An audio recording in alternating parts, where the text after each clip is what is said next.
Hello students, in this lecture basically this is the chapter number 42 of the legal, basically which was of topic of JIB legal, chapter 42 contract of guarantee. Basically this is part 1 of the contract of guarantee. We will discuss this chapter in two parts. Basically we divided this chapter into two parts. First we'll discuss some basic concepts of contract of guarantee, and after that we discuss of 5 to 6 questions. Basically the theory which we will discuss in first 10 to 15 minutes. On the basis of that theory we will discuss some previous year or some important questions which you will find in the exam.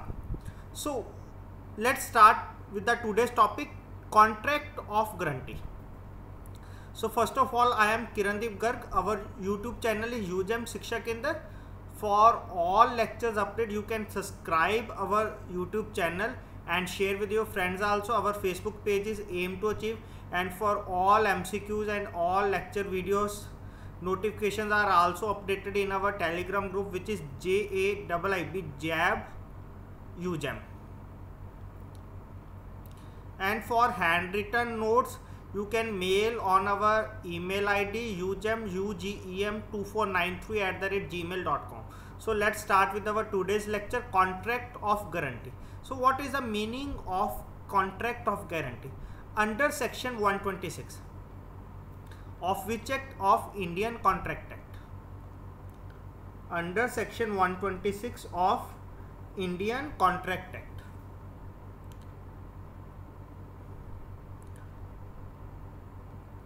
the guarantee is defined as a contract to perform the promise or discharge the liability of a third person in case of a default. Basically it is the contract to perform the promise or discharge the liability, like that when, like we have two persons, we have three persons here, A, B and C. So first of all we can discuss with some example, and after that we will discuss further. Like we have three persons, A, B and C, and A wants to take loan. A wants to take loan of 10,000. Basically A wants to take loan of 10,000 from B, but B does not know A very well. Basically B does not know A very well and fears that, basically B fears that A cannot return money.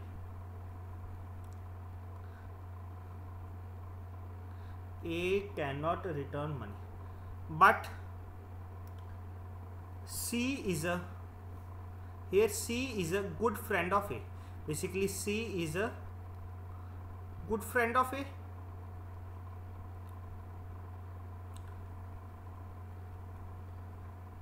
and C also knows B, and C also knows B. Here C tells B that if, here C tells to B that if A does not return the money, if A does not return the money, then he will personally pay to you. Basically if A does not return the money, then he will personally pay to you. So on the assurance of C, under the insurance of C, B give a loan of 10,000 to A. So here we have three persons, A, B and C. So A basically gives the guarantee, so A is called the guarantor or surety. B basically who gives the loan, so he is known as creditor. Basically A wants to take the loan, so A is principal debtor. So in the contract of guarantee, basically we have three persons, principal debtor, creditor and guarantor or surety. So who is surety? There are some basic examples. The person who gives the guarantee. So surety is that person, the person who gives the guarantee. And who is creditor? Creditor is that person, the person to whom the guarantee is given. the person to whom the guarantee is given. You have to write this important definition, basically 1 mark question from these 3 definitions or 0.5 marks. And then who is principal debtor? The person in respect of whose default the guarantee is given. The person in respect of whose default the guarantee is given. So basically these are the 3 terms: principal debtor, creditor, and the surety or guarantor in the contract of guarantee. So let's discuss the basic definition. The person who gives a guarantee. So the person who gives a guarantee is called the guarantor or surety.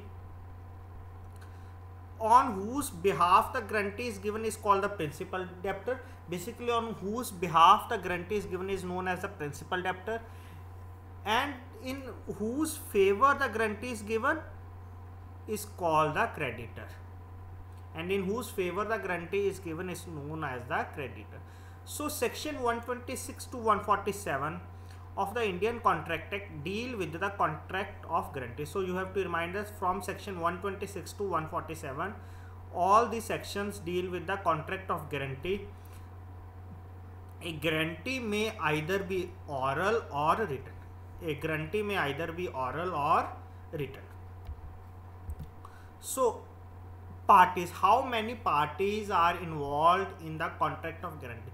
So basically 3 parties are involved in guarantee, namely the borrower, known as principal debtor, the bank, basically creditor, and the guarantor, basically surety. So consideration is the basic principle for a contract to be valid. So the contract of guarantee is the consequence, is the result of agreement between the borrower and the bank. Basically consideration or the contract of guarantee is the result of the agreement between the borrower and the bank. As per section 127 of the Indian Contract Act, anything done or promise made, basically as per section 127 of the Indian Contract Act, anything done or promise made for the benefit of the principal debtor may be sufficient consideration to the surety for giving the guarantee. Basically in this way they want to inform us that surety gives us the guarantee for what? For the benefit of the principal debtor. Basically who can give a guarantee? So here next question is who can give the guarantee? So who can become the surety? Basically persons, either individuals, partnership firms, joint stock companies, which we will discuss later, who are individuals, partnership firms, or joint stock companies. Basically all these are separate chapters. And other than minors or insane is not physically or mentally balanced person, or insolvent basically who not pays his debt can give a valid guarantee. Basically these 3 not give a guarantee: minors, insane, or insolvent. In case of a partnership firm, guarantee signed by a single partner cannot bind the firm or other partners. Basically in the partnership firm there are 5 to 6 members or more than 2 members. So guarantee given by the one person does not bind the other persons or the partnership to pay the amount if the business of the partnership firm is not to give the guarantee. Similarly, in the case of guarantee given by a company, its memorandum of association should clearly express that the company can give guarantee. Similarly, in the case of company, its memorandum of association should clearly express that the company can give guarantee. Basically students, this type of questions come like in 2 marks question, in the form of 2 marks question. So who can give guarantee? They can give you 4 points, 1, 2, 3, 4. So which of the following are correct or incorrect? So in this way you have to grab this information. So next is nature of guarantor's liability. So what is the nature of guarantor's liability? This is 0.5 mark question.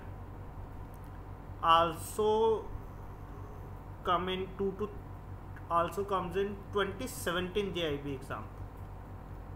So what is the question? Basically So under section 128, the liability of the grantor is coextensive. So basically they blank here.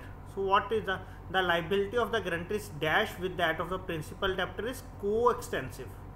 So in other words, what is the meaning of coextensive here? Coextensive means the grantor is liable only for what the principal debtor is liable, and the grantor's liability cannot be more than that of the principal debtor. Basically, if the principal debtor is unable to pay the amount to the creditor, then grantor is liable to pay that amount which the principal debtor borrows from the creditor. So this is the nature of grantor's liability is coextensive. So after that, in continuing guarantee, this is another type of guarantee, is continuing guarantee. The liability extends to all transactions within the granted limit and time. Basically here, the person who gives this type of guarantee is asked to the creditor, basically gives guarantee to the creditor that all the transactions within the specific time and the limit, I am liable to that transactions. Like, first of all, we can discuss what is continuing guarantee, then we can discuss the example of this one. Like, continuing guarantee is mentioned under section 129. A guarantee which extends to a series of transactions is called a continuing guarantee. Basically, guarantee which extends to a series of transactions is called as continuing guarantee. So what is the example like that? A guarantees payment to B. Basically, A gives a guarantee payment to B, who is a T seller, to the amount of 10,000. Basically, how much guarantee A give to the B? Of amount of up to 10,000 for any T he may from time to time supplies to C. Basically, B, a T dealer, supplies T to C, and A gives a guarantee to B up to 10,000 the supply of T. So B supplies T, B supplies C with the T to above the value of 10,000 and C pay B for it. Basically, B supplies C. Basically, B supplies C the T of amount above the 10,000, but at that time C pays the total amount to B. But afterwards, B supplies C again with the T to the value of 20,000. In this time, B supplies to C up T of up to 20,000. But here the case arises, B fails to pay back to the, C fails to pay back the amount to the B. So the guarantee given by A was a continuing guarantee, and he is accordingly liable to B up to the extent of only 10,000. But in the starting, A gives guarantee only up to the amount of 10,000, but here B gives, or B supplies T to the C above 10,000, so A is only liable up to the 10,000, rest A is not liable. So this is the continuing guarantee. In this, basically the time period and amount of guarantee is mentioned. So revocation of continuing guarantee, basically take back. Revocation of continuing guarantee, basically this mentioned under section 130 of the Indian Contract Act. A continuing guarantee may at any time be revoked by the surety. Who can revoke? By the surety or the grantor, as to future transactions by notice to the creditor. Basically, when it is revoked by notice given to the creditor. For example, this is good example. A, in consideration of B's discounting, at A request bills of exchange for C. Basically, A request bills of exchange for C, guarantees to B. Who gives guarantees to B? A, for 12 months. Basically, bills of exchange, A gives a guarantee to B with respect to C for up to 12 months, a due payment of all such bills to the extent of 5,000 rupees. At up to how much amount A gives guarantee? up to 5000 rupees. B discounts bills for C to the extent of 2000 rupees, and B basically discount bills for C to the amount of rupees 2000 rupees, to the extent of rupees 2000. Afterwards, at the end of 3 months, A revokes the guarantee. Basically, A takes back the guarantee after the end of 3 periods. So this revocation discharges A from the liability to B for any subsequent discount. Basically, after 3 months, if B discounts any bill to C, A is not liable to that amount, but A is liable to B for the 2000 rupees on default of C, because till that time, basically till first 3 months, A gives the guarantee, and A revokes guarantee after the period of 3 months. So here A is liable only for the 2000 rupees. Hope this concept is clear now. So let's move to the next is determination of liability. How to determine the liability? So liability of the grantor crystallizes, liability of the surety or crystallizes when the principal debtor defaults. Basically, liability of the surety arises when the principal debtor defaults. The grantee's liability is also determined by revocation, withdrawal as to future transactions of guarantee by him or his death. Basically, when the grantor liability is determined by revocation, when he takes back, when either by the withdrawal as to future transactions of guarantee by him, or on his death, or insolvency or lunacy, or death and insolvency of the borrower, and change in the constitution of principal debtor. Basically, change in the constitution, basically condition changes, or liquidation of a company. Why? How? Change by name, change of name by the company is not change in constitution. So basically, change in constitution, this also comes in the exam.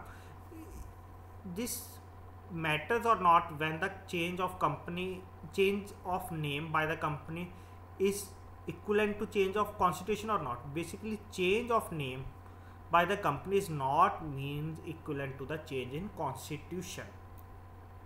So this is determination. Basically, liability arises simply when the defaulter defaults. You have to remind only this language, this line. In order to avoid application of rule in Clayton case, the operations in the account are stopped by the bank. Basically, here in the case of guarantee, Clayton's rule not apply. Case or rule not apply. You have to remind this one thing. Clayton's rule not apply. Basically, Clayton's rules what says that the first default value you have to pay that amount, and after that the next amount. Basically, in the case of guarantee, Clayton rules not follows. So surety's death, when the grantor or surety dies, mentioned under section 131. So the death of the surety operates in the absence of any contract to the contrary as a revocation of a continuing guarantee so far as regards for the future transaction. Basically, when the surety is dead, the guarantee is revocation for the future transactions in the case of continuing guarantee, and in the other guarantee it is revoked or absent. So variance in terms of contract, there is sometimes changes in the terms of contract without informing to the surety. So what happens that way? It mentioned under section 133. So any variance made without the surety consent, basically without informing to the surety, in terms of contract between the principal debtor and the creditor, discharges the surety as to transactions subsequent to the variance. Basically, in simple words, they want to say that when there are some changes in the contract between the principal debtor and the creditor without informing to the surety, and when these changes or variance happens in the contract, it discharges the surety to remain, basically discharges the surety to liable for the future transactions. Basically, surety has no liability for the future transaction because the contract variance basically, or the changes in the contract will not be informed to the surety. So let's explain with the help of example, like A becomes surety to C for B's conduct as manager in C's bank. Basically, A becomes surety to C. A gives guarantee to C for the B's conduct as manager in C's bank. Afterwards, B and C contract without A's consent. Basically, after some time, B and C make any changes in the contract without the C's consent. That B's salary shall be raised, and he shall become liable for 1/4 of the losses on overdraft. Like that, B's salary shall be increased, and he basically A, who gives the guarantee, and A shall liable for 1/4 of the losses on overdraft. Like when they give any overdraft facility, and if there is any default, then he is liable for the 1/4. B allows a customer to overdraw. Basically, B gives the facility of overdraft to a customer, and the bank loses the sum of money.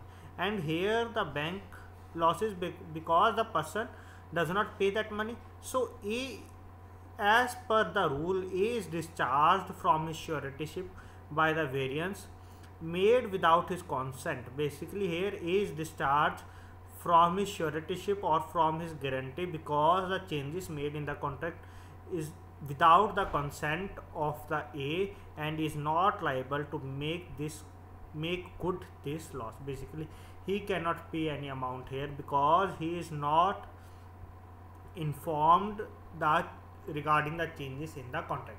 So this is the meaning of variance in terms of contract. Student, basically all these types of question will appear in your exams in the form of true false or 0.5 or 1 mark question. So this is the last point which we will discuss in this lecture: release or discharge of principal debtor. Basically, release or discharge of principal debtor. This is important here, principal debtor. This is mentioned under section 134. The surety is discharged by any contract between the creditor and the principal debtor by which the principal debtor is released. If the principal debtor is released, then the surety is also discharged from his liability, or by any act or omission of the creditor, the legal consequence of which is the discharge of the principal debtor. Basically, the surety is discharged by any contract between the creditor and the principal debtor by which the principal debtor is released, or by any contract or omission of the creditor, the legal consequence of which is the discharge of the principal debtor. So this is like very confusing definition. We can understand this with the help of example. Basically, all these things are understand only with the help of example, and after discussing question you can understand this concept very well. So A gives guarantee to C. Basically, A gives a guarantee to C for goods to be supplied by C to B. Basically, A gives a guarantee to C for all the goods to be supplied by C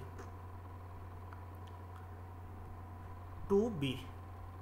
C supplies goods to B. Basically, for what A gives guarantee to C? For the amount that B pay amount to C.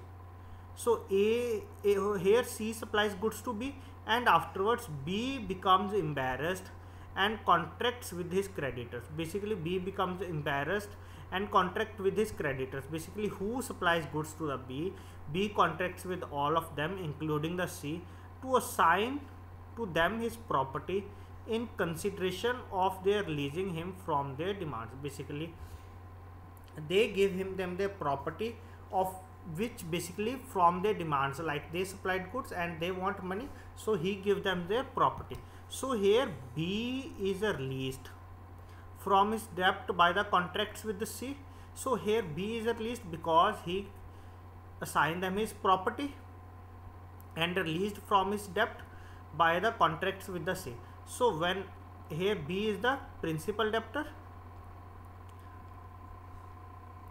so when B is released, so A is also discharged from his suretyship because principal debtor is released or discharged.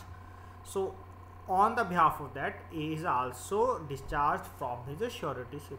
So here till now we discussed some important points regarding the contract of guarantee, and some next and other remaining points we will discuss in the next lecture. Before completing this lecture, we will discuss 4 to 5 questions on all the concepts which we will discuss previously. So the first question here is, the contract to perform the promise or discharge the liability of a third party. Basically, perform the promise or discharge the liability of a third party if the said third party defaults. So the basically which type of contract is the contract of guarantee? So answer here is B option. For third party liability, basically this is for contract of guarantee, and contract of indemnity is between two persons.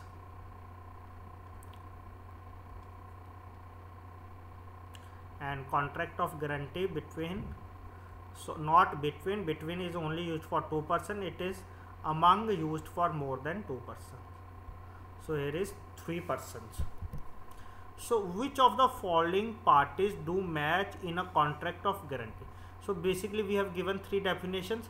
The person who makes the promise is known as surety, so this is answer correct one. The person for whom the promise is made, basically for whom the promise is made is known as the, for whom is known as the principal debtor. So second one is wrong. And the person to whom the promise is made, basically promise is made to the creditor. So here this one is wrong. So answer is option number A. So question number 3rd. In a contract of guarantee, the guarantee is not benefited in any manner. Sorry, the guarantor is not benefited in any manner. That is, no consideration passes to the guarantor. So what is meaning that? Hence a contract of guarantee is not valid. This is not one. A contract of guarantee like contract of indemnity can be without consideration. No. Contract of guarantee is always with consideration. This is the basic principle. So the benefit obtained by the principal debtor is the consideration for guarantor. So this is the answer. Basically the benefit obtained by the principal debtor is the consideration of debtor. This point we will discuss properly in our class notes also. In our notes also we will discuss properly all these points. So first of all you have to read the notes, and after that you will watch this video. So next one is a guarantee which is extended to a series of transactions. Direct question, for guarantee which is extended for series of transactions, just like a cash credit account or CC account or CC limit, it is known as continuing guarantee. This is known as continuing guarantee.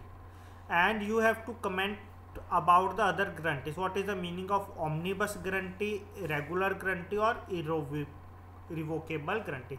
So here the answer is continuing guarantee. This is the last question. The liability of the guarantee is coextensive with that of a principal debtor means. We will discuss this point in detail in the previous slides. It means that if the borrower is liable, then the guarantee continues to be liable. This is also correct. If borrower defaults, the payment shall be made by the guarantor. Yes, when the borrower defaults, then the payment shall be made by the guarantor, and if borrower is liable, the guarantor continues to be liable. These both are true. So the third point is, the guarantor remains liable even when the limitation against the principal debtor expires. This point we will discuss in the next lecture. This is also true one. You will understand this point in the next lecture. So here the answer of this question is D option. We will discuss this question in the next part also, in the part 2 of this lecture, so that you can properly understand what is the meaning of option number C. So students, till now we can discuss part 1 or some important parts of the contract of guarantee. In the next lecture we will discuss or complete this chapter and discuss 7 to 8 questions from this topic. And for notes you can mail on our email id ugem2493@gmail.com. and please subscribe our channel and please share this lecture with your friends also. Thank you.